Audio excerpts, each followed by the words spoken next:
नमस्कार प्यारे साथियों, सुप्रभात। मैं अनुराग आपके लिए लेकर आया हूँ कफन जो कहानी है प्रेमचंद की उसी कहानी की महत्वपूर्ण पंक्तियाँ जो परीक्षा की दृष्टि से अत्यंत महत्वपूर्ण रहने वाली है।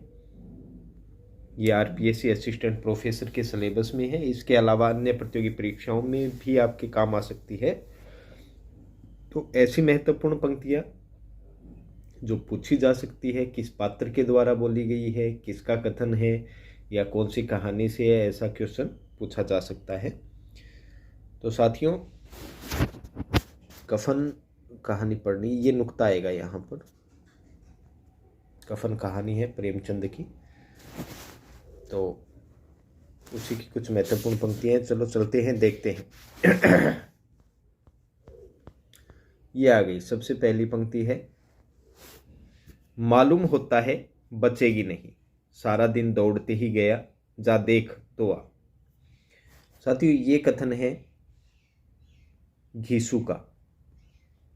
तो सबसे पहली बात ये क्वेश्चन आ सकता है कि जो घीसू है वो प्रेमचंद के कौन सी कहानी का पात्र है, या यूँ कह सकते हैं कि घीसू पात्र किसका है, यानी कि प्रेमचंद द्वारा इसे प्रयोग में लिया गया है। तो घीसू और कहानी के अंतर्गत देखें तो घीसू माधव जी का, जो माधव है उसका क्या है, पिता।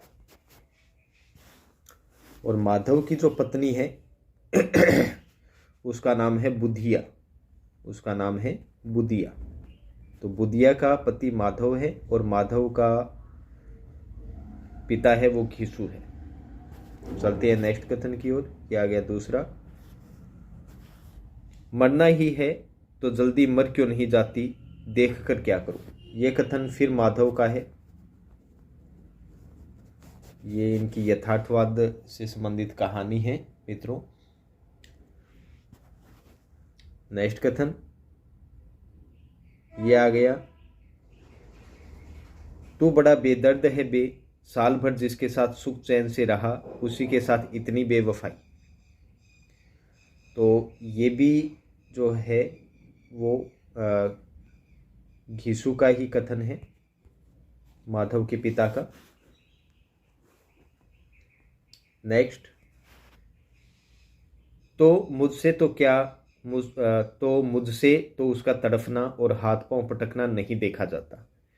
ये कथन वापस किसका किसका आ गया, माधव का। दोनों में बातचीत चल रही है, यहाँ संवाद शैली का प्रयोग किया गया है। तो माधव घीसू दोनों पिता पुत्र है। घीसू पिता है और माधव क्या है, पुत्र है। और उसी की जो पत्नी है वो कौन है, बुधिया, जो दर्द से करहा रही है। चलते हैं नेक्स्ट कथन की ओर। ये आ गया नेक्स्ट, जाकर देखें तो क्या दशा है उसकी, चुड़ैला मतलब चुड़ैल का फिसाद होगा और क्या, यहाँ तो ओझा भी 1 रुपया मांगता है। तो ये कथन किसका है, घीसू का।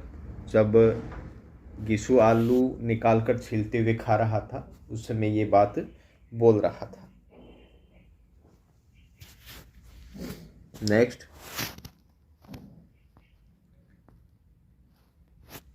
मुझे वहां जाते डर लगता है, डर किस बात का है, मैं तो यहाँ हूँ ही। तो ये जो पंक्ति है वो माधव की है, वो अंदर नहीं जाता, उसे डर लगता है।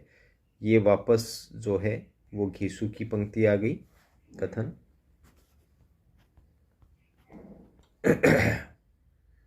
ये देखिए, ये बड़ी पंक्ति और कथन है, मेरी औरत जब मरी थी तो मैं 3 दिन तक उसके पास से हिला तक नहीं था, और फिर मुझसे लजाएगी कि नहीं।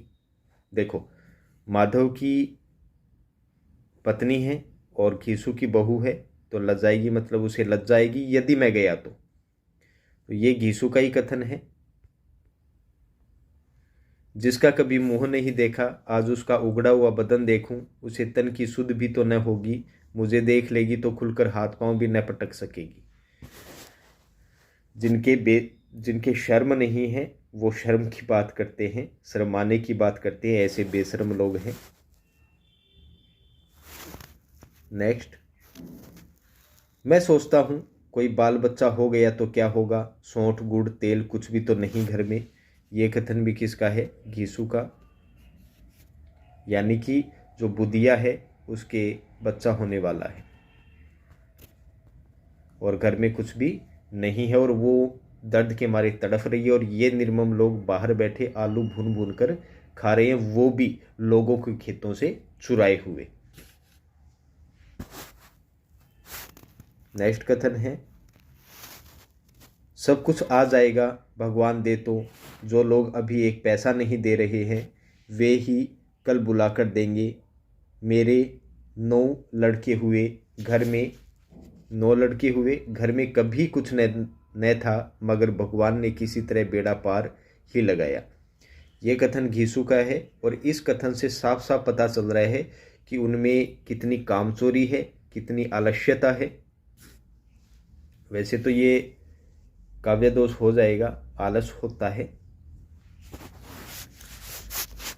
तो मतलब भयंकर तरीके से गांव के लोग भी उन्हें पैसे नहीं देते हैं, क्योंकि जो घीसू है वो एक दिन काम करता है, 2 दिन आराम करता है और जब तक घर के अंदर खाने के फाके न पड़ जाए तब तक वो काम पर नहीं जाता। और घीसू तो माधव तो इससे भी गया विद्या है।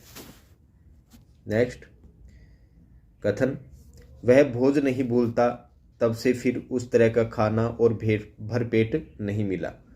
ये घीसू का कथन है और ये कथन इसलिए कहा जा रहा है कि वो जो ठाकुर थे उनकी बारात में गया था लगभग 20 साल पहले, और वो इसलिए भुलाई नहीं बोलती क्योंकि उस समय भरपेट पूरियाँ खाई थी, चटनी, रायता, 3 तरह के सूखे साग, एक रसदार तरकारी, दही, मिठाई, बहुत कुछ खाया था। तो ये यहाँ बारात में गया था वो घीसू। ऐसे दिल दरियाओ था वह ठाकुर, अब हमें कोई भोज नहीं खिलाता। खिलाएगा भी तो कैसे ना, बेशर्मों की तरह पड़े हुए हैं। ये दोनों ही कथन किसके हैं, घीसू के। नेक्स्ट, अब कोई क्या खिलाएगा, वह जमाना दूसरा था, अब तो सबको किफ़ायत सूझती है। शादी ब्याह में मत खर्च करो, क्रियाकर्म में मत खर्च करो, पूछो गरीबों का माल बटोर बटोर कर कहाँ रखोगे, बटोरने में कमी नहीं है, हाँ खर्च में किफ़ायत सूझती है। तो ये कथन भी किसका है, घीसू का। ये मित्रों महत्वपूर्ण भी कर लेना। देखो, हालांकि जो बात चल रही है वो घीसू और माधव की, जो एकदम निहायती खतरनाक आदमी है, आलस उनमें कूट कूट कर भरा है, काम करने का मन नहीं करता, और बात देखो कितनी दार्शनिक करते हैं। नेक्स्ट, तुमने 20 पुरियां खाई होंगी, 20 से ज़्यादा खाई थी, मैं 50 खा जाता, 50 से कम मैंने भी न खाई होगी। अच्छा पट्ठा था, तू तो मेरा आधा भी नहीं है। मित्रों, ये जो बात कह रहा है ये कह रहे घीसू, जो माधव का पिता है, ये भी उसी का है, घीसू का। ये कथन है, ये है माधव का, और ये भी कथन किसका है, माधव का। क्षमा करें, ये माधव का नहीं है, ये घीसू का है। नेक्स्ट, ये आ गया, क्या है बे घीसुआ, रोता क्यों है, अब तो तू कहीं दिखाई भी नहीं देता, मालूम होता है इस गांव में रहना नहीं चाहता। तो साथियों, ये कथन है गांव के सबसे बड़े जमींदार का, गांव का सबसे बड़ा धनी और जमींदार व्यक्ति है ये कथन। और घीसुआ उसके पास जाता है तब जब पूरी रात बुदिया तड़फती रही और ये दोनों छप्पर के बाहर खड़े पड़े रहे, आलू भूनकर खाते रहे, मटर भूनकर खाते रहे, लेकिन बुदिया को बिल्कुल भी उन्होंने नहीं संभाला। सुबह देखा तो बुदिया की जो पत्थर आंखें थी वो ऊपर अटक गई थी, शरीर ठंडा हो गया था और उसकी मृत्यु हो गई थी। तो सिर्फ लोग दिखाई के लिए वो जाते हैं ताकि कुछ पैसा मिले, तो कम से कम उसका अंतिम संस्कार किया जा सके। ठीक है, लेकिन इस पर भी देखना आगे क्या होता है। नेक्स्ट, ये आ गया। सरकार, बड़ी विपत्ति में हूँ। माधव की घरवाली रात को गुजर गई और रात भर तड़पती रही सरकार। हम दोनों उसके सिरहाने बैठे रहे। देखो कितनी झूठी बात बोल रहे दुष्ट। दवा दारू जो कुछ हो सका सब कुछ किया, कुछ भी नहीं किया। कुट्टा ने तो पकड़ गए। मुद्दा वह में दगा दे गई, धोखा दे गई। अब कोई एक रोटी देने वाला भी न रहा मालिक। तबाह हो गए, घर उजड़ गया। आपका गुलाम हूँ। अब आपके सिवा कौन उसकी मिट्टी पार लगाएगा, अंतिम संस्कार हो पाएगा। देखो कितनी चिरोरी कर रहा है, कितना दुष्ट आदमी है, कितना झूठ बोल रहा है। मतलब एक पाप की जो सीमाएं होती है वो पूर्णतः यहाँ घीसू लांग चुका है। हमारे हाथ में तो जो कुछ था वह सब दवा दारू में उठ गया। कुछ करते ही नहीं थे, कुछ हाथ में नहीं था, बल्कि वो बुद्धिया ही बेचारी कुछ बना खिला के खिला देती थी और उसी के कारण उनमें आलस आ गया। सरकार ही की दया होगी तो उसकी मिट्टी उठेगी, आपके सिवा किसके द्वार जाऊं। तो ये पूरा कथन घीसू का है साथियों, जो बड़ा ही दुष्ट व्यक्ति है। नेक्स्ट कथन,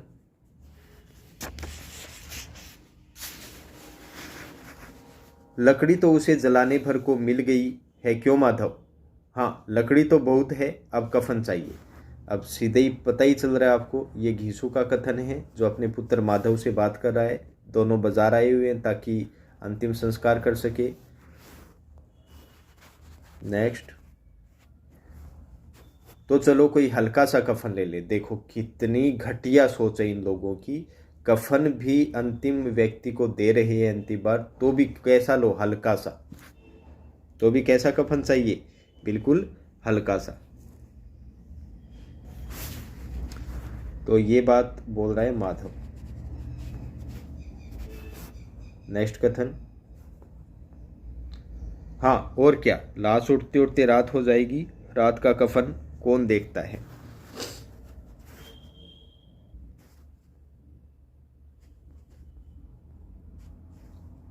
सॉरी साथियों, ये जो कथन है ये घीसू का है, ये कथन माधव का है। नेक्स्ट कथन पे आ जाते हैं। कैसा रिवाज है जिसे जीती जी तन ढाकने को चिथड़ा न मिले, उसे मरने पर कफन चाहिए। ये फिर कथन घीसू का है साथियों। नेक्स्ट कथन, कफन लाश के साथ जल ही तो जाता है। ये सब उनमें संवाद चल रहे साथियों। ये कथन आपको याद रखना है कि कौन सी रचना से लिए गए हैं और क्या रखा रहता है। यही 5 रुपये पहले मिलते तो कुछ दवा दारू कर लेते। ये दोनों में कथन चल रहे हैं, माधव और घीसू में। नेक्स्ट कथन, कफन लगाने से क्या मिलता, आखिर जल ही तो जाता, कुछ बहू के साथ तो न जाता। ये कथन पता ही चल रहा है घीसू का है। नेक्स्ट,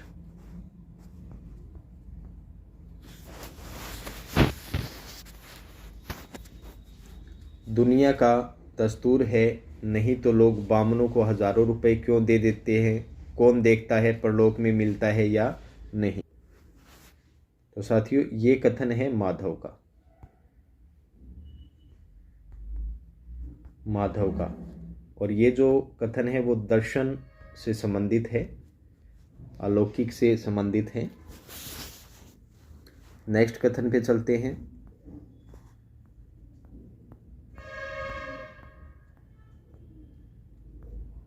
ये देखो, ये दोनों कथन देख लीजिए आप।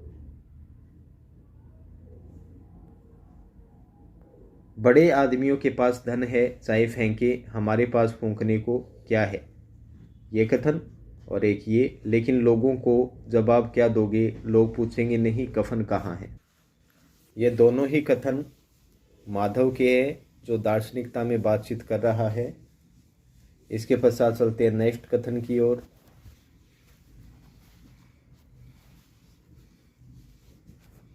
अबे कह देंगे कि रुपए कमर से खिसक गए, बहुत ढूंढा मिले नहीं, लोगों को विश्वास तो नहीं आएगा, लेकिन फिर वह रुपए देंगे। तो ये देखो घीसू, ये कथन घीसू का है। और ये कथन क्यों कह रहे हैं, क्योंकि जब उनको बड़ी देखरेख के बाद में भी कफन नहीं मिलता है तो वो सीधे मैखाने की ओर चले जाते हैं, यानी कि ठेका दारू पे। और वहाँ घीसू हंसता हुआ साहू जी से बोतल ले लेता है, बैठ जाता है। अच्छी तली हुई मछलियाँ आती हैं, नमकीन आता है, चखना आता है, सब मिलकर खाते हैं। और जब बात चलती है, कुछ लोग पूछेंगे कि कफन कहाँ है, पैसे दिए थे, और पैसे भी देखो कितने, 50 रुपए हो गए थे। अब घिसू इस पे हंसता है कि अरे कह देंगे कमर से खिसक गए और फिर वापस दे देंगे, क्रियाक्रम तो करना ही है। चलते हैं नेक्स्ट कथन की ओर।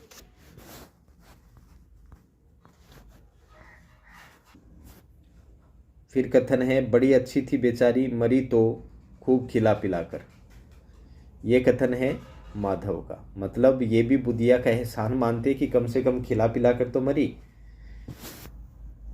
फिर नेक्स्ट कथन आ गया आपके सामने।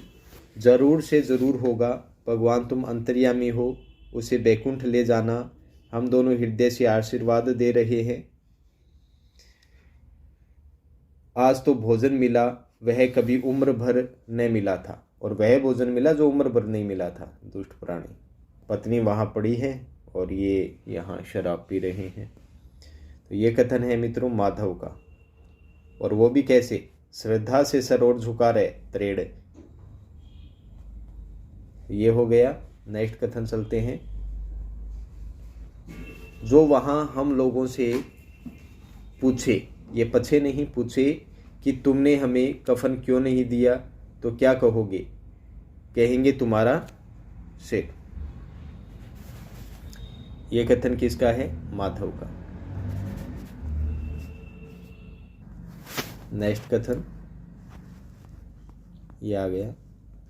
ले जा खूब खा और आशीर्वाद दे, जिसकी कमाई है वह तो मर गई, पर तेरा आशीर्वाद उसे जरूर पहुंचेगा।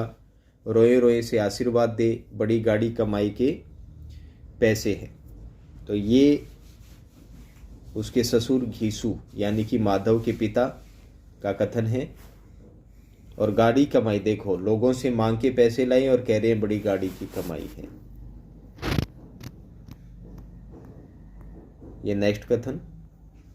हाँ बेटा बैकुंठ में जाएगी, किसी को सताया नहीं, किसी को दबाया नहीं, मरते मरते सबसे बड़ी लालसा पूरी कर गई। वह न बैकुंठ में जाएगी तो क्या ये मोटे मोटे लोग हमारी जिंदगी की जाएंगे, जो गरीबों को दोनों हाथों से लूटते हैं और अपने पाप को धोने के लिए गंगा में नहाते हैं और मंदिरों में जल चढ़ाते हैं। तो ये घीसू का कथन है, यानी कि वो बुदिया का एहसान मानते हैं कि जो आई अच्छी ही स्त्री थी। तो स्त्री के प्रति एक पुरुष का क्या विचार रहता है वो यहाँ दे रखा है। नेक्स्ट कथन। मगर दादा बेचारी ने जिंदगी में बड़ा दुख भोगा, कितने दुख झेलकर मरी। ये कथन है माधव का। चाहे तो दोनों बचा सकते थे उसको, लेकिन बाहर आलू भूनते खाते रहे, अंदर कोई भी नहीं गया, उसे उन्होंने ही मार दिया। और अब कितनी बड़ी बात कह रहे हैं। और ये अंतिम कथन है इस वीडियो का, यानी कि इस कफन कहानी का। क्यों रोता है बेटा, खुश हो कि वह मायाजाल से मुक्त हो गई, जंजाल से छूट गई। बड़ी भाग्यवान थी जो इतनी जल्द माया मोह के बंधन तोड़ दिए। ये कथन है घीसू का। यह अंतिम कथन है जो महत्वपूर्ण था। और इसी के साथ ये जो महत्वपूर्ण पंक्तियों का वीडियो है कफन पर, जो प्रेमचंद की कहानी है यथार्थवाद पर आधारित। मिलते हैं नेक्स्ट वीडियो में नेक्स्ट कंटेंट के साथ। तब तक के लिए विदा दीजिए। जय हिंद, जय भारत साथियों।